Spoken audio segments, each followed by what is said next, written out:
Film की शुरुआत में हम रे को देखते हैं जो अपनी बेटी जोएन और बेटी के साथ घर की तरफ जा रहा होता है। पर फिर रास्ते में उनके बीच कुछ अनबन हो जाती है। दरअसल उनका रिश्ता कुछ ठीक नहीं चल रहा था, जिससे आए दिन उनके बीच किसी न किसी बात को लेकर अनबन होती रहती है। वहीं उसकी बेटी जो किसी तरह का म्यूजिकल इंस्ट्रूमेंट सुन रही होती है, उसकी बैटरी खत्म हो जाती है, इसलिए अपने पिता से नई बैटरी लेने की जिद करने लगती है। साथ ही उसे वॉशरूम भी जाना था, इसलिए फिर रे गैस स्टेशन पर गाड़ी रुकाता है, जहाँ फिर जोएन अपनी बेटी को वॉशरूम के लिए ले जाती है। तो वहीं रे एक स्टोर रूम से बैटरी लेने जाता है। वो अब कार्ड से पेमेंट करने की कोशिश करता है, लेकिन स्टोर रूम वाले को कैश चाहिए था। पर रे के पास कैश ना होने के कारण वो बैटरी लिए बगैर ही वापिस आ जाता है, जहाँ अब उसकी पत्नी और बेटी भी वापिस आ चुके थे। तब उसकी बेटी को याद आता है कि वो अपना म्यूजिकल इंस्ट्रूमेंट वॉशरूम में ही भूल गई, इसलिए उसकी माँ वॉशरूम में देखने जाती है। तो वहीं रे गाड़ी में रखी चीजों को ठीक करने लगता है। इसी बीच उसकी बेटी को सामने की दीवार पर एक बलून फंसा हुआ दिखाई देता है, इसलिए वो गाड़ी से उतरकर उसे लेने जाती है। लेकिन तभी एक कुत्ता उस पर भौंकने लगता है,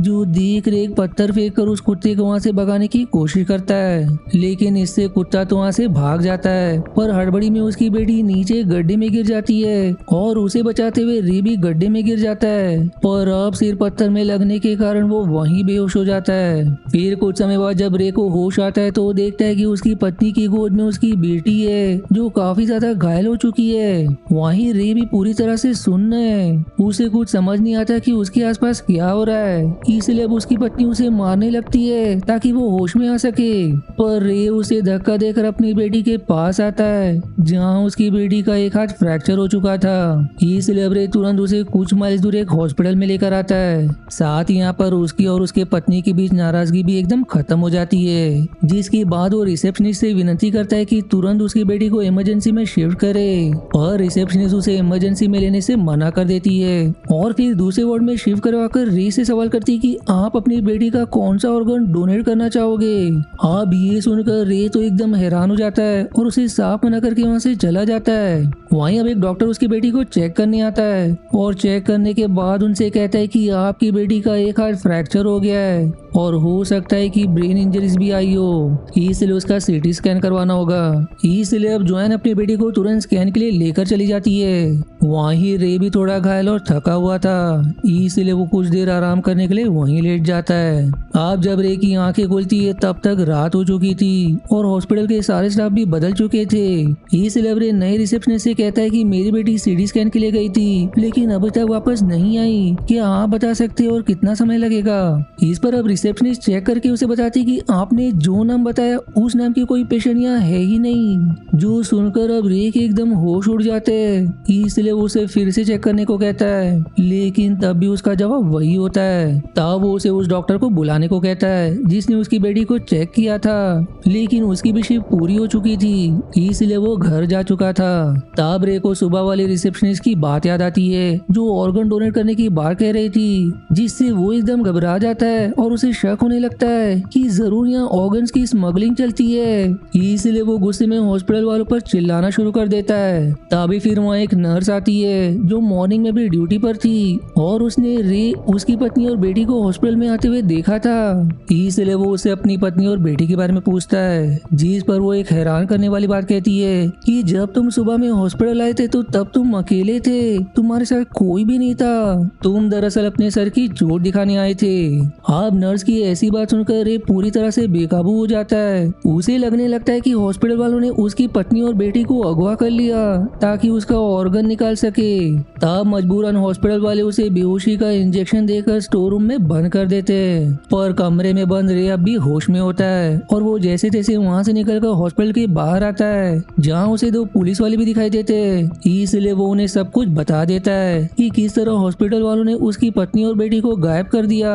जो सुनकर अब दोनों पुलिस वाले हॉस्पिटल के अंदर आकर पूछताछ शुरू कर देते हैं। पर यहाँ डॉक्टर उन्हें बताती कि रे अकेला ही हॉस्पिटल आया था क्योंकि उसके सिर पर चोट लगी थी, इसलिए अब कैमरा की फुटेज को चेक किया जाता है, जहाँ सभी को रे अकेला ही बैठा दिखाई देता है। लेकिन रे के मुताबिक उसकी पत्नी और बेटी जिस जगह पर बैठे हुए थे वो एंगल कैमरे में रिकॉर्ड ही नहीं होता, जिससे ये बात साबित नहीं हो पाती कि रे हॉस्पिटल में अकेला आया था या फिर अपनी पत्नी और बेटी के साथ। इसलिए अब सीटी स्कैन फाइल को भी चेक किया जाता है कि आज किस किस का सीटी स्कैन हुआ था, लेकिन उसमें भी रे की बेटी का नाम आराम नहीं मिलता।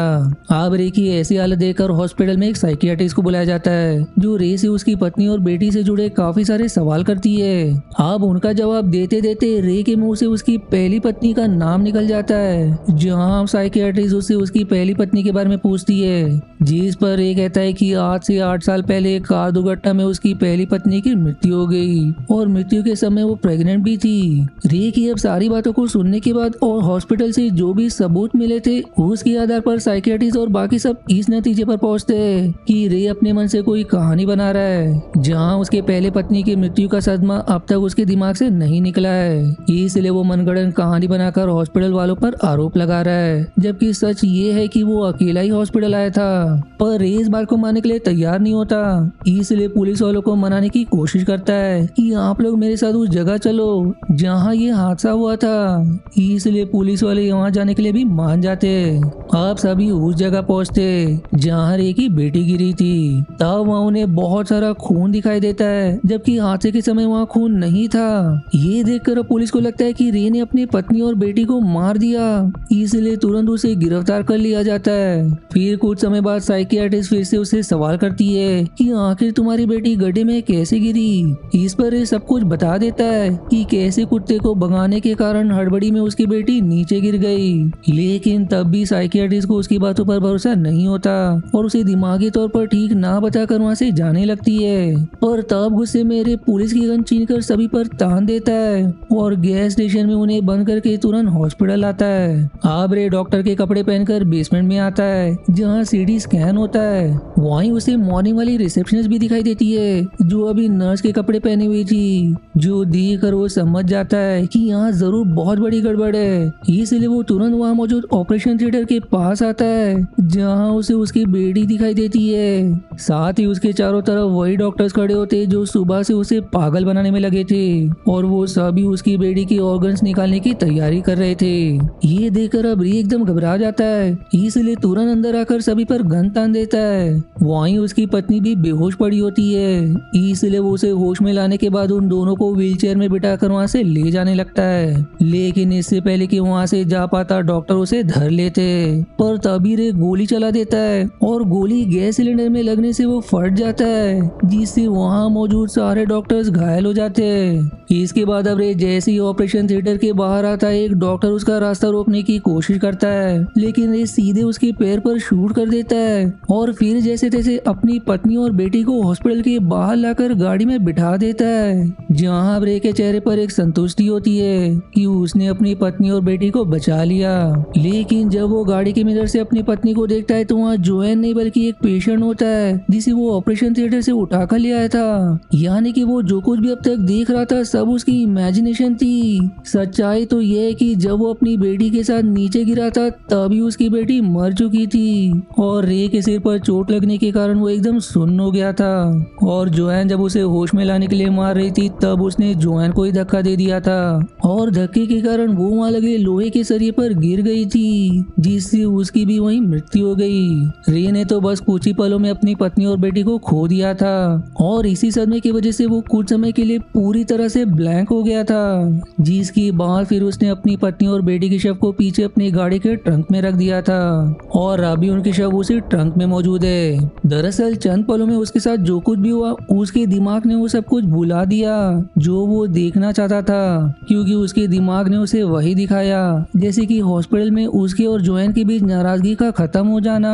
इसलिए उसने अपने दिमाग में भ्रम बना लिया कि हॉस्पिटल वालों ने उसकी पत्नी और बेटी को गायब किया। दरअसल ये उसके साथ दूसरा बड़ा हादसा था, क्योंकि 8 साल पहले भी उसकी पत्नी एक दुर्घटना में चल बसी जबकि वो प्रेग्नेंट थी, और आज उसने फिर से अपनी पत्नी और बेटी को खो दिया।